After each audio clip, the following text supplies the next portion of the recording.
ಅಸ್ಸಲಾಮು ಅಲೈಕುಂ ವರಹಮತುಲ್ಲಾಹಿ ವಬರಕಾತುಹು. ವೇದಿಕೆ ಮೇಲಿರುವಂತಹ ಎಲ್ಲ ಗಣ್ಯ ಅತಿಥಿಗಳೇ, ವೇದಿಕೆಯ ಕೆಳಗಿರುವಂತಹ ಅತಿಥಿಗಳೇ ಮತ್ತು ನನ್ನ ಪ್ರೀತಿಯ ವಿದ್ಯಾರ್ಥಿಗಳೇ ಮತ್ತು ಪೋಷಕ ವೃಂದದವರೇ,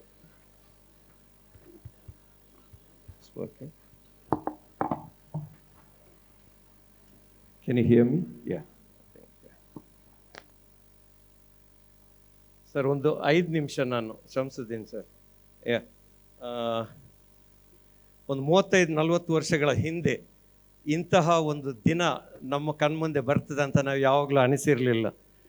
ನಾವು ಒಂದು ಅಭಿವೃದ್ಧಿಯ ಪಥದಲ್ಲಿ ಸಾಗಲಿದ್ದೇವೆ ಮತ್ತು ನಮ್ಮದೇ ಆದಂತಹ ಬೆಂಗಳೂರಿನ ಮಧ್ಯದಲ್ಲಿ ಒಂದು ಭವ್ಯ ಕಟ್ಟಡವಿರಲಿದೆ, ನಮ್ಮದೇ ಆದಂತಹ ಶಾಲೆ ಕಾಲೇಜುಗಳಿರಲಿವೆ ಮತ್ತು ಇಲ್ಲಿ ಕಲಿತಂಥ ಮಕ್ಕಳನ್ನು ನಾವು ಸನ್ಮಾನಿಸುವಂಥ ಒಂದು ಕಾರ್ಯಕ್ರಮವನ್ನು ನಾವು ಹಮ್ಮಿಕೊಳ್ಳಲಿದ್ದೇವೆ ಅಂತ ಒಂದು ಕನಸು ಸಮೇತ ನಮ್ಮ ಮುಂದೆ ಇರಲಿಲ್ಲ.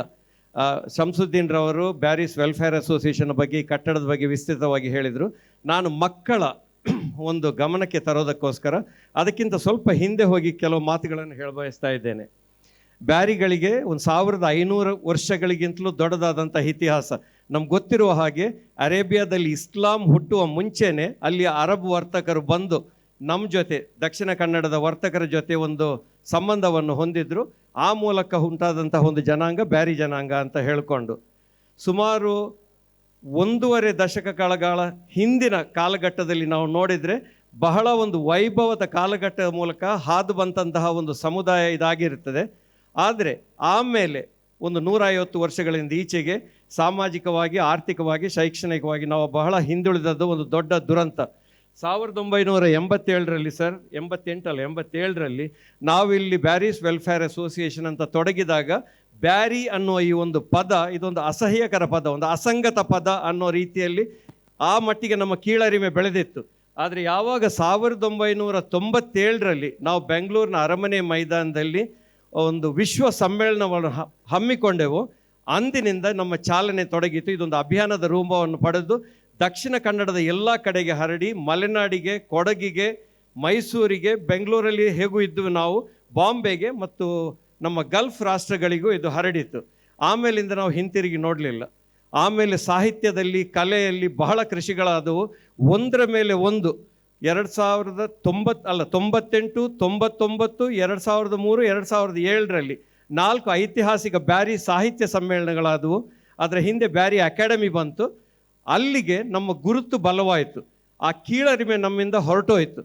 ಅಲ್ಲಿ ಒಂದು ಅಭಿಮಾನ ಹುಟ್ಕೊಂಡಿತ್ತು. ಎಲ್ಲಿ ಅಭಿಮಾನ ಹುಟ್ಕೊಳ್ತದೆ ಅಲ್ಲಿ ಒಂದು ಭ್ರಾತೃತ್ವ, ಒಂದು ಸಂಘಟನಾತ್ಮಕವಾದಂಥ ಒಂದು ಶಕ್ತಿ ಹುಟ್ಕೊಳ್ತದೆ, ಅಲ್ಲಿ ಅಭಿವೃದ್ಧಿ ತೊಡಗ್ತದೆ ಅಂತ ನಮಗೆ ತಿಳಿದವರು ಏನು ಹೇಳ್ತಾ ಇದ್ದಾರೆ ಅಂತ ಹೇಳಿದರೆ, ಎಲ್ಲಿ ಒಂದು ಸಮುದಾಯದಲ್ಲಿ ಅಭಿಮಾನವಿರುತ್ತದೋ ಅಲ್ಲಿ ಒಂದು ಸಂಘಟನಾತ್ಮಕವಾದಂಥ ಒಂದು ಶಕ್ತಿ ಹುಟ್ಕೊಳ್ತದೆ. ಅದರ ಮೂಲಕ ಅಭಿವೃದ್ಧಿ ಬಹಳ ಸುಲಭವಾಗಿ ಸಾಮೂಹಿಕ ಅಭಿವೃದ್ಧಿ ಆಗ್ತದೆ. ಎಲ್ಲಿ ಅಭಿವೃದ್ಧಿ ಆಗ್ತದೆ ಅಲ್ಲಿ ಮತ್ತೆ ಅಭಿಮಾನ ಹುಟ್ಕೊಳ್ತದೆ, ಮತ್ತೆ ಅಭಿವೃದ್ಧಿ ಆಗ್ತದೆ. ಈ ರೀತಿ ಒಂದು ಸರಣಿ ಪ್ರಕ್ರಿಯೆ ಸ್ಟಾರ್ಟ್ ಆಗ್ತದೆ ಅಂತ ಹೇಳ್ತಾರೆ. ಇದಕ್ಕೆ ಒಂದು ಉದಾತ್ತವಾದ ಉದಾಹರಣೆ ಬ್ಯಾರಿಸ್ ವೆಲ್ಫೇರ್ ಅಸೋಸಿಯೇಷನ್. ಕಳೆದ 45 ವರ್ಷಗಳಿಂದ ನೀವು ನೋಡಿದರೆ ಯಾವಾಗ ನಮಗೆ ನಮ್ಮ ಇತಿಹಾಸದ ಪರಿಚಯವಾಯಿತು, ನಮ್ಮ ಗುರುತು ಇದೆ ಅಂತ ನಮ್ಗೆ ಗೊತ್ತಾಯಿತು, ಈ ಗುರುತಿನ ಕೆಳಗೆ ನಮ್ಮಲ್ಲಿ ಇದ್ದಿದ್ದು ಕೇವಲ ಒಂದು 15-18 ಲಕ್ಷ ಮಂದಿ. ಇವರನ್ನು ಸಂಘಟಿಸುವುದು ನಮಗೆ ಬಹಳ ಸುಲಭವಾಯಿತು. ಈ ಸಂಘಟನೆ ಜೊತೆ ಯಾವಾಗ ನಮಗೊಂದು ಭ್ರಾತೃತ್ವದ ಭಾವನೆ ಬಂತು, ಅಲ್ಲಿ ಉದ್ಯೋಗದಲ್ಲಿ ಆಗಲಿ, ಶಿಕ್ಷಣದಾಗಲಿ, ಪ್ರತಿಯೊಂದರಲ್ಲೂ ನಮ್ಮ ಒಂದು ಪ್ರಗತಿಯ ಅಭಿಯಾನ ಶುರುವಾಗಿ ಅದೊಂದು ಸರಣಿ ಪ್ರಕ್ರಿಯೆಯಾಗಿ ಮುಂದುವರಿತಾ ಇದೆ. ಅಲ್ಹಮ್ದುಲಿಲ್ಲ. ಇದರಲ್ಲಿ ನಾವು ಆವಾಗ ಕಂಡುಕೊಂಡದ್ದು ಸರ್, ಅಭಿವೃದ್ಧಿ ತನ್ನಷ್ಟಕ್ಕೆ ಆಗುವುದಿಲ್ಲ, ಅದಕ್ಕೊಂದು ವಾಹನ ಬೇಕಾಗ್ತದೆ. ನಮ್ಮ ಸಮುದಾಯ ಕಡೆಗಾದರೂ ಎಚ್ಚೆತ್ತುಕೊಂಡು ಶಿಕ್ಷಣವನ್ನು ಇದಕ್ಕೊಂದು ವಾಹನವನ್ನಾಗಿ ಉಪಯೋಗಿಸ್ಕೊಂಡ್ರು.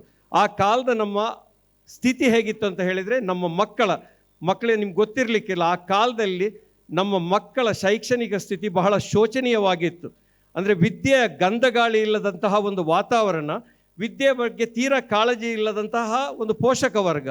ಇಂತಹ ಮನೆತನದಿಂದ ಬರುವಂತಹ ಮಕ್ಕಳಿಗೆ ನಮ್ಮ ಯಾವ ಶಾಲೆಗಳಿಗೂ ಅಡ್ಮಿಷನ್ ಸಿಗದ ಕಾಲದಲ್ಲಿ ಮೊಹಿದ್ದೀನ್ರಂತಹ ಪ್ರಾತಸ್ಮರಣೀಯರು, ನಾವು ಇವರನ್ನು ಮತ್ತೆ ನೆನಪಿಸ್ಕೊಳ್ಬೇಕಾಗ್ತದೆ. ಊರೂರಿಗೆ ತಿರುಗಿ, ಅದು ಹೇಳ್ತಾರಲ್ಲ ಸರ್, ಹೇಳಿದ್ದನ್ನೇ ಹೇಳುವ ಕಿಸುಬಾಯಿ ದಾಸ ಅಂತ, ಆ ರೀತಿ ಮತ್ತೆ ಹೋಗಿ ನಮ್ಮ ಮದ್ರಸಗಳು ದಿನದ ಬಹುತೇಕ ಕಾಲ ಪಾಳು ಬಿದ್ದಿರ್ತವೆ. ಅಲ್ಲಿ ಏನು ಬೆಳಗ್ಗೆ ಒಂದು ಸಲ, ಸಾಯಂಕಾಲ ಒಂದು ಸಲ, ಆದರೆ ಅಟ್ಲೀಸ್ಟ್ ಅಲ್ಲಿಯಾದರೂ ನೀವು ಹೋಗಿ ಶಾಲೆಗಳನ್ನು ತೆರೆಯಿರಿ, ನಮ್ಮ ಮಕ್ಕಳು ಕಲೀಲಿ ಅಂತ ಹೇಳಿಕೊಂಡು ಮಾಡಿದಂತಹ ಒಂದು ಅಭಿಯಾನ ಇವತ್ತು ಬೆಳೆದು ಸರ್, ದಕ್ಷಿಣ ಕನ್ನಡದಲ್ಲಿ ಇರುವ 425 ಇಂಗ್ಲೀಷ್ ಮೀಡಿಯಂ ಶಾಲೆಗಳಲ್ಲಿ 187 ಅಲ್ಹಮ್ದುಲಿಲ್ಲ ಮುಸ್ಲಿಂ ಸಮುದಾಯದಿಂದ ನಡೆಯುವಂಥ ಶಾಲೆಗಳು. ಮೋಹನಾಳುವರಿಗೆ ಇದರ ಬಗ್ಗೆ ಅವರದೇ ಆದಂಥ ರಿಸರ್ವೇಷನ್ ಇದೆ. ನಮಗೆ ಆ ಕಾಲದಲ್ಲಿ ಅಗತ್ಯ ಇತ್ತು ಸರ್, ಮಾಡಿದ್ದೇವೆ. ನಾವು ಮಾಡಿರೋದ್ರಿಂದ ನಮ್ಮ ಮಕ್ಕಳು ಇವತ್ತು ಕಲಿತಾ ಇದ್ದಾರೆ.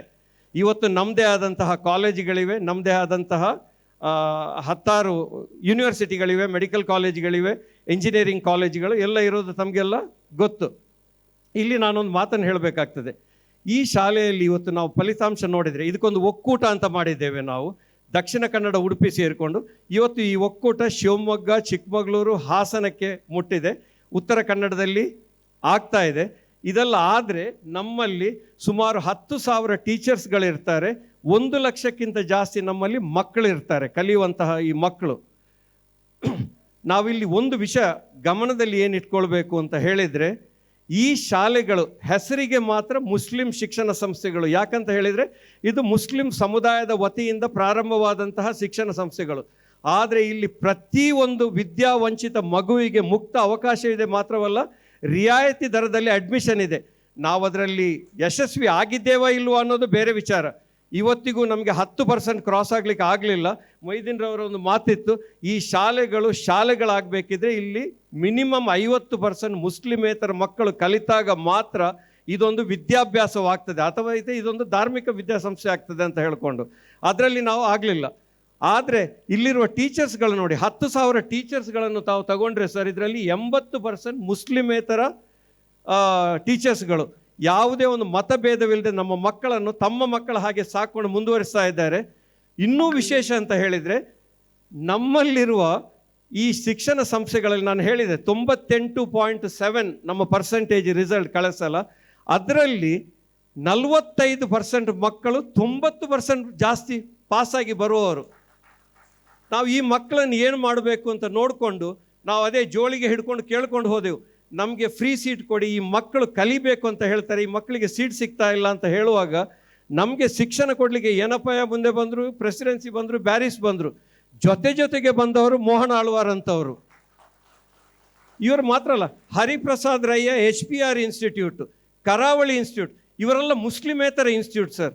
ನಾನು ಇದರಲ್ಲಿ ಏನು ಒಂದು ವಿಶೇಷತೆ ತಮ್ಮ ಗಮನಕ್ಕೆ ತರಬೇಕಂತ ಹೇಳಿದರೆ, ಯಾವ ಮದ್ರಸೆಗಳನ್ನು ಭಯೋತ್ಪಾದಕರ ತಾಣ ಅಂತ ಹೇಳಿಕೊಳ್ಳುವಂತಹ ಒಂದು ಪ್ರಚಾರ ನಡೀತಾ ಇತ್ತ, ಅದೇ ಮದ್ರಸೆಗಳ ಮೂಲಕ ಹುಟ್ಟಿದಂತಹ ಈ ಶಾಲೆಗಳು ಇವತ್ತು ಸಮಾಜದ ಸಾಮರಸ್ಯವನ್ನು, ಸಂದೇಶವನ್ನು ಬಿತ್ತುವಂತಹ ಒಂದು ಉದಾಹರಣೆ ಮಾದರಿಯೂ ಆಗ್ತಾ ಇದೆ.